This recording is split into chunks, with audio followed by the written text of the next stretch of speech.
Hey everyone, welcome to the Basketball and Beer podcast where we talk NBA basketball, drink craft beer with a special focus on the Chicago Bulls because that's my team. Today we're going to be discussing a few different topics. Obviously, we're going to get into how the coronavirus has impacted the NBA, shut down the season for the time being. We're going to discuss Coby White. He gets his first start of the season and the NBA season stops. We're going to talk about his game and how he's been playing the last 10 games or so. We're going to get into the Bulls' new front office. We finally made some changes. We'll discuss the Last Dance documentary that's on right now, and then we'll get into a few other NBA topics outside of the Chicago Bulls as well. If you like NBA basketball, if you like drinking craft beer, go ahead and hit subscribe so you can get notified anytime I post a new video. Hit the bell, and that'll give you a reminder when I'm posting something new. Today, the craft beer I'll be drinking, it's by Decadent. It's called Blueberry French Toast, Double India Pale Ale with blueberries, maple syrup, and cinnamon added. There's a look at it. I think it's 8.2% alcohol by volume, 8.6% alcohol by volume. So I'm going to crack this open. I wanted to try something a little bit different. Blueberry wouldn't necessarily be the first thing I would go for in a beer, but it sounds interesting and it's unique, so I wanted to give it a shot and see how it is.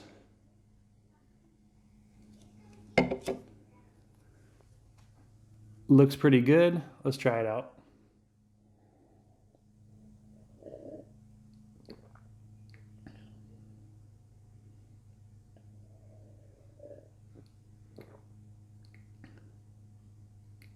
That's actually really, really good. The blueberry is not too strong. You can definitely taste it, and you can taste the cinnamon. That is really good. I like the beer a lot. All right, let's get into basketball. So, Coby starts and the NBA season stops. Just Coby's luck. He finally gets a start. Jim Boylan finally caved in and decided to start the guy, even though he probably should have been starting, quite a bit ago. He gets his first start. He has a really good game, 20 points, 5 assists, 5 rebounds.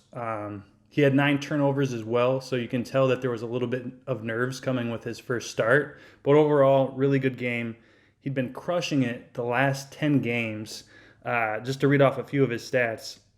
Last 10 games, Coby was averaging 34 minutes, 25 points, 4 assists, and 4 rebounds, and shooting 41% from the three-point line. So in those last 10 games, Coby really turned it on. We had seen flashes of his potential, but he's had a lot of up and down games throughout the season.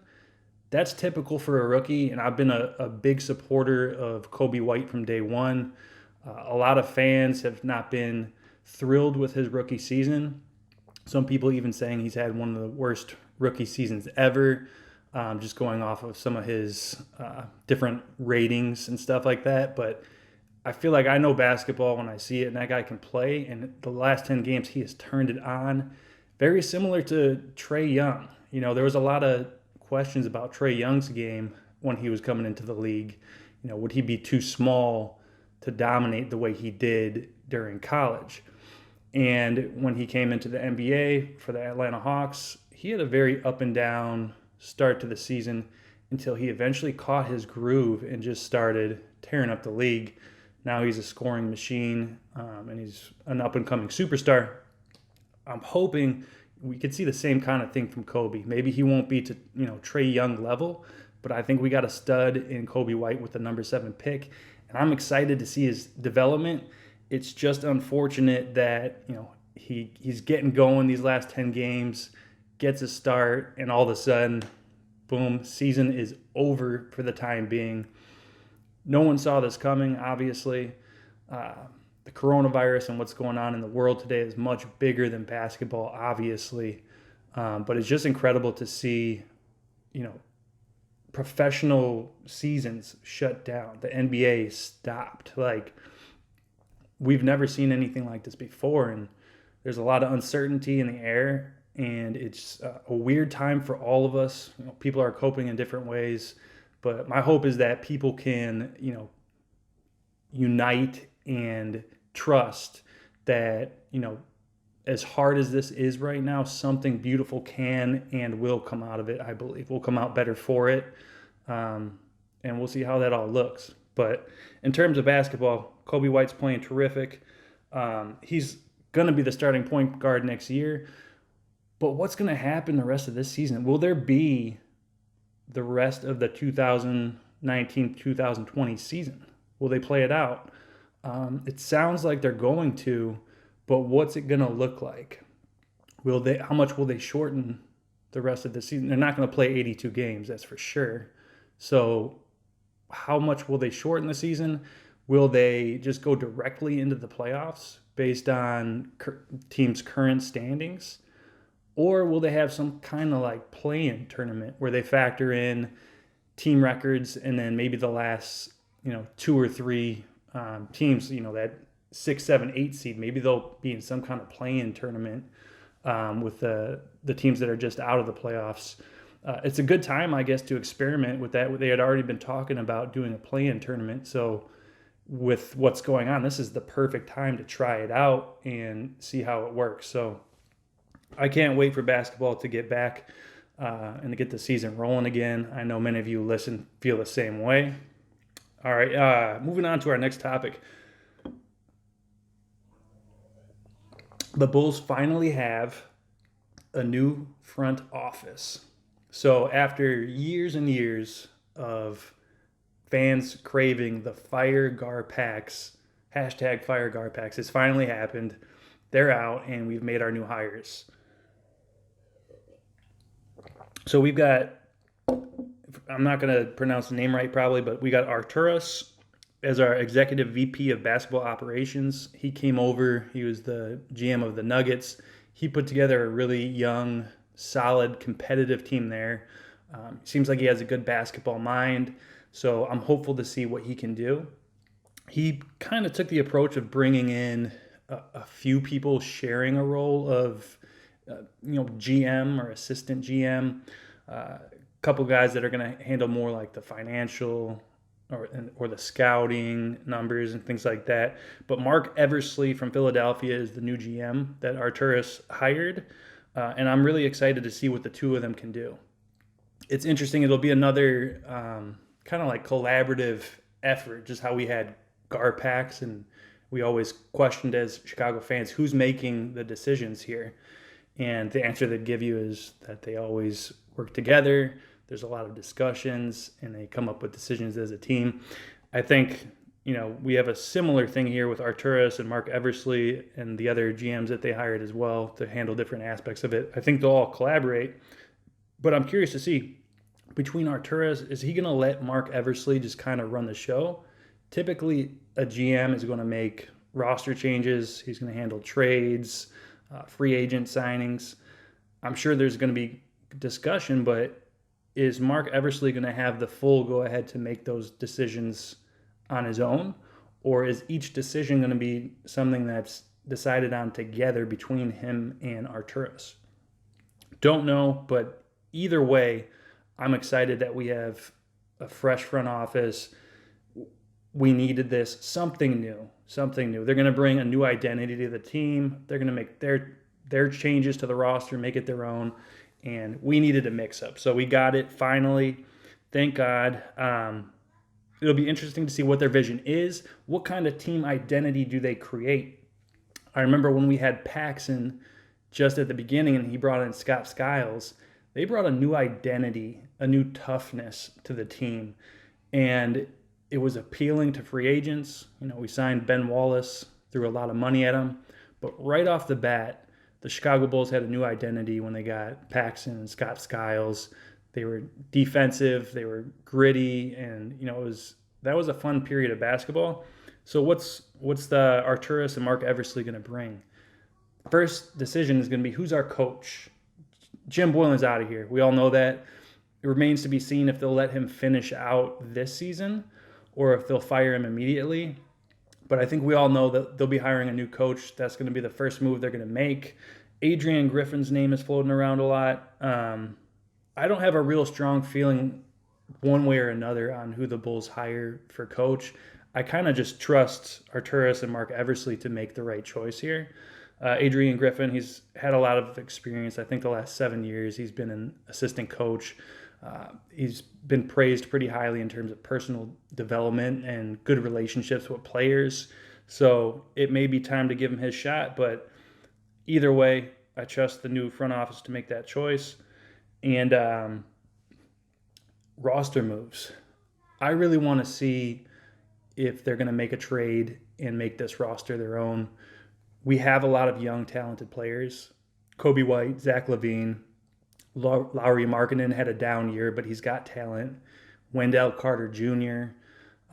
How are those guys, particularly Wendell and Lauri, are they going to be a fit? Are we going to figure out a way to structure our team and our offense where these guys play off of each other's strengths and complement each other? Or will the new front office decide that they have to pick one or the other, make a trade and get some value in another way to maybe make the roster fit a little bit better? My gut feeling is that maybe not immediately, but maybe going into next season, I kind of expect one of either Zach LaVine, Wendell Carter Jr., or Lauri to be traded. It's just a gut feeling. One of those three guys, they all have some value. They've got talent. But from what we've seen, this whole mix of our players hasn't really worked. So I think one of those three guys is probably going to get shipped out, and it'll be interesting to see who we bring in, what our new roster identity is, and what our roster looks like going into the next season, because I think it'll look a bit different, just like our front office does. The Last Dance documentary about the Chicago Bulls dynasty is finally out. I've been enjoying watching that. It brings back a lot of good memories, from being a kid and watching those 90s Chicago Bulls teams that were just unstoppable. We had the greatest player, Michael Jordan, who's ever lived. And basketball, that was a fun era of basketball.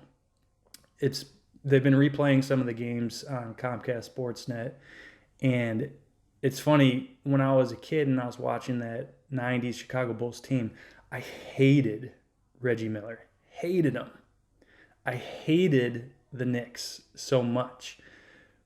But looking back at it now, those guys, Reggie Miller, Patrick Ewing, John Starks, you had the Miami Heat team with Alonzo Mourning and Tim Hardaway Jr., it brings back fond memories. As much as you hated those guys as a Bulls fan, it was those rivalries that made basketball so worth watching.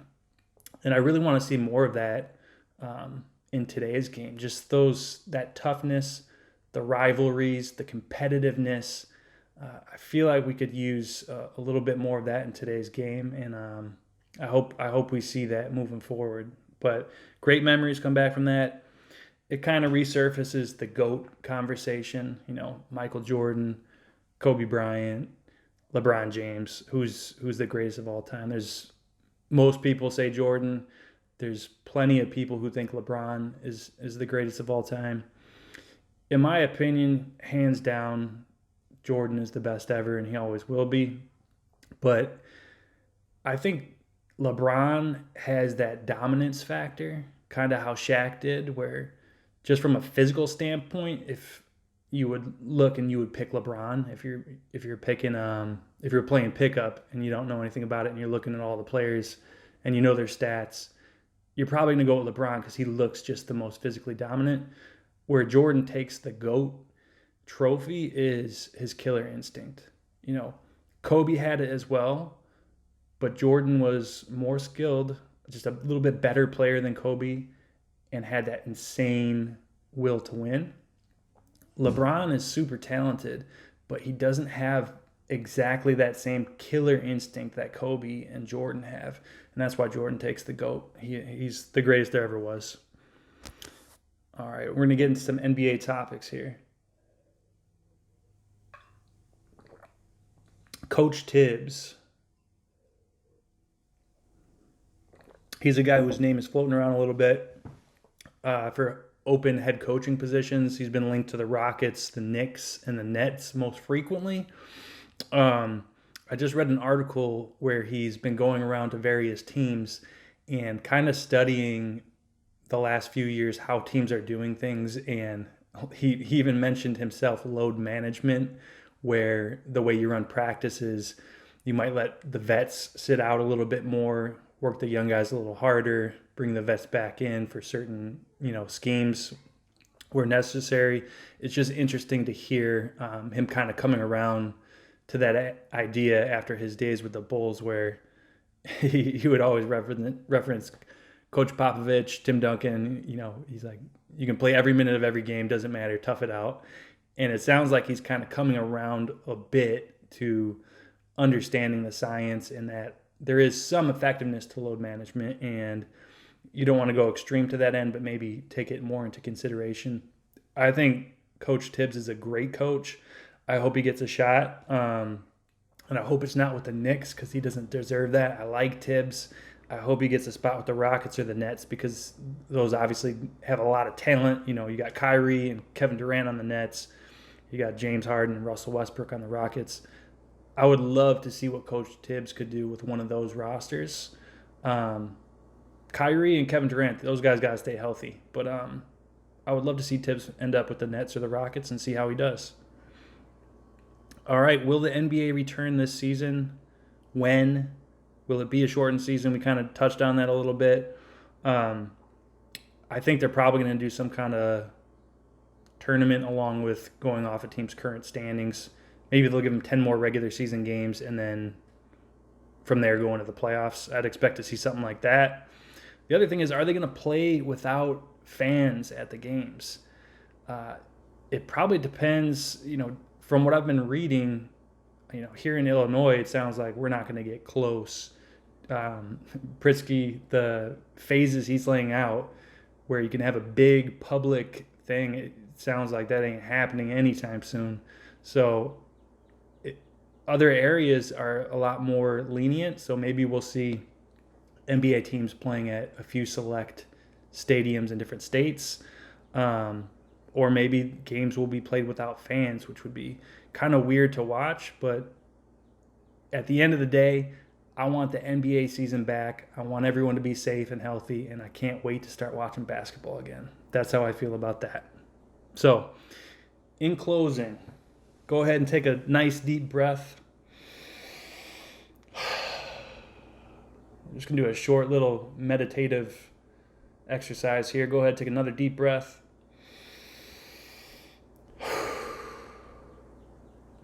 Place your attention on your breathing, just noticing how it feels to inhale and exhale. Be present. And take a moment to just feel gratitude and love in your body. Maybe think of somebody who you love. Mom, dad, your kids, a friend, grandma, an old pet. Just pay attention to what pops into your mind. Someone you love. And as you get that image or you think of that person,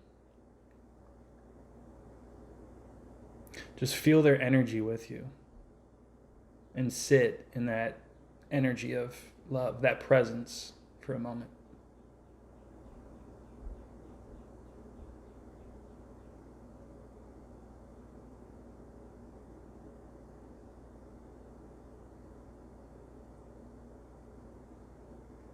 Beautiful. Take a nice deep breath. I want to thank you for listening to the Basketball and Beer podcast. I'm Brennan O'Connor. Make sure to hit that subscribe button right now if you enjoyed this, if you want to hear more basketball discussion on the Bulls, NBA topics, craft beer. Hit subscribe, hit that bell so you get notified. And what I'll say now is beer is good, basketball is great, but treating people right is what really counts. Be kind, be you, hit subscribe. Thanks for listening. I will see you guys next time. Cheers.